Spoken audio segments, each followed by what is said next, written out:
Hi all, welcome to back my channel. ನಾನಿವತ್ತು ಒಳ್ಳೆ recipe ತೋರಿಸ್ಕೊಡ್ತಾ ಇದ್ದೀನಿ. ಇದನ್ನು ಬ್ಯಾಚುಲರ್ಸ್ ಕೂಡ ಮಾಡ್ಕೋಬೋದು. ತುಂಬ ಸರಳವಾಗಿ, ತುಂಬ ಈಸಿಯಾಗಿ ಮಾಡ್ಬೋದು. ಹಾಗೆ ಇದು ರೊಟ್ಟಿಗೆ, ಚಪಾತಿಗೆ, ಅನ್ನಕ್ಕೆ, ದೋಸೆಗೆ ಯಾವುದಕ್ಕೆ ಬೇಕಾದರೂ ಕಾಂಬಿನೇಷನ್ ಆಗುತ್ತೆ. ಒಲೆ ಮೇಲೆ ಒಂದು ಪಾತ್ರೆ ಇಟ್ಕೊಂಡಿದ್ದೀನಿ. ಅದಕ್ಕೆ 1 ಸ್ಪೂನ್ ಆಗುವಷ್ಟು ಎಣ್ಣೆನ ಸೇರಿಸ್ತಾ ಇದ್ದೀನಿ. ಎಣ್ಣೆ ಬಿಸಿಯಾದ ನಂತರ ಅದಕ್ಕೆ ಸ್ವಲ್ಪ ಸಾಸಿವೆನ ಸೇರಿಸ್ಬೇಕು. ಸಾಸಿವೆ ಚಟಪಟ ಅಂತ ಸಿಡಿಬೇಕು. ನಂತರ ಸ್ವಲ್ಪ ಕರಿಬೇವು ಸೊಪ್ಪನ್ನು ಸೇರಿಸ್ಕೊಂಡು ಫ್ರೈ ಮಾಡ್ಕೋಬೇಕು. ಕರಿಬೇವು ಸೊಪ್ಪು ಹಾಕಿದ ನಂತರ ಒಂದು 6ರಿಂದ 7 ಹೆಸರು ಬೆಳ್ಳುಳ್ಳಿನ ಕಟ್ ಮಾಡಿ ಇಟ್ಕೊಂಡಿದ್ದೀನಿ. ನೀವು ಜಜ್ಜಿ ಹಾಕ್ತೀನಿ ಅಂದರೆ ಜಜ್ಜಿ ಕೂಡ ಹಾಕ್ಬೋದು. ಈ ರೀತಿ ಚಿಕ್ಕ ಚಿಕ್ಕದಾಗಿ ಕಟ್ ಮಾಡಿ ಇಟ್ಕೊಂಡಿದ್ದೀನಿ. ಅದನ್ನು ಕೂಡ ಒಗ್ಗರಣೆ ಸೇರಿಸ್ತಾ ಇದ್ದೀನಿ. ನಂತರ ಒಂದು ಮೀಡಿಯಮ್ ಸೈಜ್ ಈರುಳ್ಳಿನ ಚಿಕ್ಕ ಚಿಕ್ಕದಾಗಿ ಕಟ್ ಮಾಡಿ ಇಟ್ಕೊಂಡು ಅದನ್ನು ಕೂಡ ಸೇರಿಸ್ಕೋಬೇಕು. ಚೆನ್ನಾಗಿ ಗೋಲ್ಡನ್ ಕಲರ್ ಬರೋವರೆಗೂ ಫ್ರೈ ಆಗಬೇಕು. ಈರುಳ್ಳಿ ಸಾಫ್ಟ್ ಆಗಬೇಕು, ಅಲ್ಲಿಯವರೆಗೂ ಫ್ರೈ ಮಾಡಿ.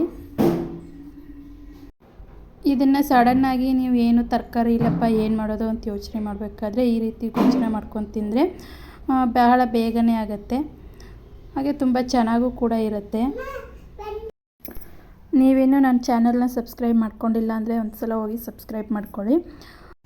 ನಂತರ 2 ಆಗುವಷ್ಟು ಹಸಿಮೆಣಸಿನ್ಕಾಯಿನ ಕಟ್ ಮಾಡಿ ಇಟ್ಕೊಂಡಿದ್ದೀನಿ. ಅದನ್ನು ಕೂಡ ಒಗ್ಗರಣೆಗೆ ಸೇರಿಸ್ತಾ ಇದ್ದೀನಿ.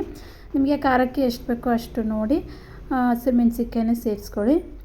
ಚೆನ್ನಾಗಿ ಫ್ರೈ ಮಾಡಬೇಕು. ನಂತರ ಇದೆಲ್ಲ ಚೆನ್ನಾಗಿ ಫ್ರೈ ಆದ ನಂತರ ಕಟ್ ಮಾಡಿಟ್ಟಿರ್ತಕ್ಕಂಥ ಟೊಮೆಟೊ ಹಣ್ಣನ್ನು ಸೇರಿಸ್ಕೋಬೇಕು. ನಾನಿಲ್ಲಿ 2-3 ಆಗುವಷ್ಟು ಟೊಮೆಟೊನ ತೊಗೊಂಡಿದ್ದೀನಿ. ನಾನಿಲ್ಲಿ ಹುಳಿ ಟೊಮೆಟೊ ಹಣ್ಣನ್ನು ತೊಗೊಂಡಿದ್ದೀನಿ. ನೀವು ಜಾಮೂನ್ ಟೊಮೆಟೊ ಹಣ್ಣು ತೊಗೋತೀರಂದರೆ 4ರಿಂದ 5 ಕಟ್ ಮಾಡ್ಕೊಂಡು ತೊಗೊಳ್ಳಿ.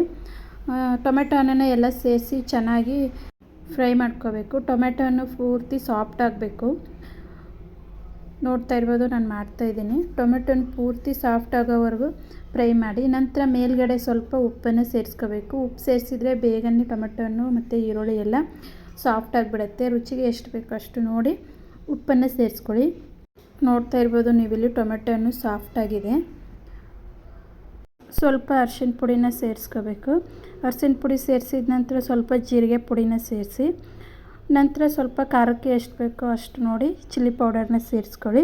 ಸ್ವಲ್ಪ ಗರಂ ಮಸಾಲೆನ ಸೇರಿಸಿ ಎಲ್ಲನೂ ಚೆನ್ನಾಗಿ ಮಿಕ್ಸ್ ಮಾಡಿ 1-2 ನಿಮಿಷ ಚೆನ್ನಾಗಿ ಕುದಿಸ್ಕೊಂಡ್ಬಿಟ್ರೆ ರೆಡಿ ಆಗಿಬಿಡುತ್ತೆ. ನೋಡ್ತಾ ಇರ್ಬೋದು. ಈ ರೆಸಿಪಿ ನಿಮಗೆ ಇಷ್ಟ ಆಗಿದ್ದರೆ ಲೈಕ್ ಮಾಡಿ, ಶೇರ್ ಮಾಡಿ, ಹಾಗೆ ಸಬ್ಸ್ಕ್ರೈಬ್ ಕೂಡ ಮಾಡ್ಕೊಳ್ಳಿ. ಹಾಗೆ ಬೆಲ್ ಐಕಾನ್ನ ಕ್ಲಿಕ್ ಮಾಡೋದನ್ನು ಮಾತ್ರ ಮರಿಬೇಡಿ. ನಾನು ಮಾಡೋ ಎಲ್ಲ ಹೊಸ ವೀಡಿಯೋಗಳ ನೋಟಿಫಿಕೇಷನ್ ನಿಮಗೆ ಬರುತ್ತೆ. ಈ ಗೊಜ್ಜನ್ನ ಯಾರು ಬೇಕಾದರೂ ಮಾಡ್ಕೋಬೋದು. ಅಡುಗೆ ಬರಲ್ಲ ಅನ್ನೋರು ಕೂಡ ಸಿಂಪಲ್ಲಾಗಿ ಈ ಗೊಜ್ಜನ್ನ ಮಾಡ್ಕೋಬೋದು. ಬ್ಯಾಚುಲರ್ಸ್ಗಂತೂ ತುಂಬಾ ಈಸಿಯಾಗಿರುತ್ತೆ.